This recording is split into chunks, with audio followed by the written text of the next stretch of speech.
Ketua Umum Gabungan Perusahaan Ekspor Indonesia atau GPEI, Beni Sutrisno mengungkapkan kekhawatiran bahwa Indonesia berpotensi dikenakan tarif impor lebih tinggi oleh Amerika Serikat, terutama setelah bergabung dengan BRICS. Saat ini saja, katanya, tarif bea masuk produk Indonesia ke AS sudah mencapai 32%, ditambah potensi dikenakan 10% karena tergabung dalam BRICS. Kemungkinan kena tarif tinggi itu pasti ada. Saat ini saja, tarif bea masuk produk Indonesia ke AS sudah tinggi. Totalnya bisa menjadi 42%, ujar Beni kepada media Indonesia Kamis 10 Juli 2025. Dia menjelaskan sejumlah komoditas yang paling rentan terdampak dari kebijakan tarif tinggi AS ini antara lain pakaian jadi, sepatu olahraga, komponen listrik, dan furnitur. Menghadapi kondisi ini, Beni menekankan pentingnya pengalihan pasar selain ke Amerika Serikat AS. Diversifikasi pasar mutlak dilakukan untuk menjaga kinerja ekspor nasional, ujarnya.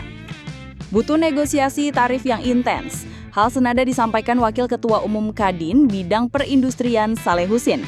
Ia menilai resiko pengenaan tarif lebih tinggi terhadap Indonesia mungkin terjadi. Oleh karena itu, kita lihat bagaimana hasil diplomasi yang dipimpin Menteri Koordinator Bidang Perekonomian Airlangga Hartarto. Menurutnya, diperlukan diplomasi dan negosiasi intensif antara Indonesia dan Amerika Serikat. Di satu sisi, Saleh juga mendorong penguatan kerjasama di antara negara-negara BRICS. Komunikasi yang intens dengan sesama anggota BRICS ini penting agar dapat saling membuka pasar. Dengan begitu, ketergantungan Indonesia terhadap pasar AS dapat berkurang ke depan, tambahnya.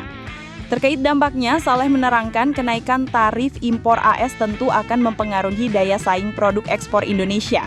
Berdasarkan data Badan Pusat Statistik (BPS), nilai ekspor Indonesia ke AS sepanjang 2024 mencapai USD 28,18 miliar dolar, tumbuh 9,27% dibanding tahun sebelumnya. Kontribusi AS terhadap total ekspor nasional pun cukup besar, yakni 9,65%. Tambahan tarif pun dikhawatirkan akan menurunkan daya saing produk Indonesia. Harga barang ekspor Indonesia akan menjadi relatif lebih mahal, sehingga berdampak pada penurunan volume ekspor. Ini tentu akan merugikan industri dalam negeri yang berorientasi ekspor. Jelas Beni. Dalam jangka panjang, penurunan ekspor ini juga bisa berdampak pada keuntungan industri dan berujung pada pemutusan hubungan kerja atau PHK, terutama di sektor padat karya. Beberapa sektor utama yang rentan terdampak antara lain tekstil dan produk tekstil, TPT, elektronik, alas kaki, serta perikanan. Semuanya merupakan komoditas ekspor utama ke AS. Jika kondisi ini terus berlangsung tanpa ada upaya antisipatif, potensi PHK di sektor-sektor tersebut sangat mungkin terjadi. Pungkasnya, wanti-wanti tarif lebih tinggi.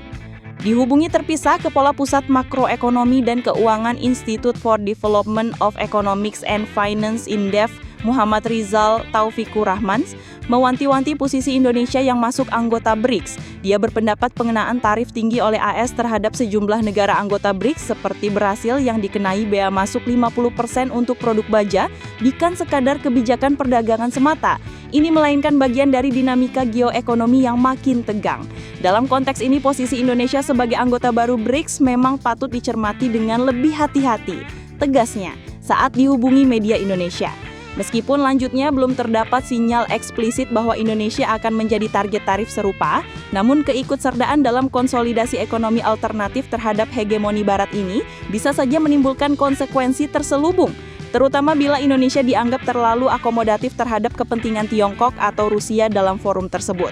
Situasi ini menuntut pemerintah untuk membaca resiko bukan hanya dari sisi ekonomi, tetapi juga dari spektrum diplomatik dan geostrategis yang lebih luas. Kewaspadaan perlu diarahkan pada beberapa aspek, yakni Indonesia harus menghindari posisi yang terlalu bias secara geopolitik agar tidak dianggap sebagai pihak yang meninggalkan poros Barat sepenuhnya. Kedua, diplomasi dagang harus diperkuat bukan hanya di BRICS tetapi juga dengan mitra lama seperti AS dan Uni Eropa. Hal ini dalam rangka menegosiasikan kerangka preferensi tarif dan perlindungan pasar yang lebih adil. Ketiga, strategi diversifikasi ekspor tak bisa lagi sekadar jargon. Perlu ada penguatan hilirisasi dan orientasi ke pasar non-tradisional secara sistematis. Tutupnya. Jelajahi cara baru mendapatkan informasi. Download Metro TV Extend sekarang.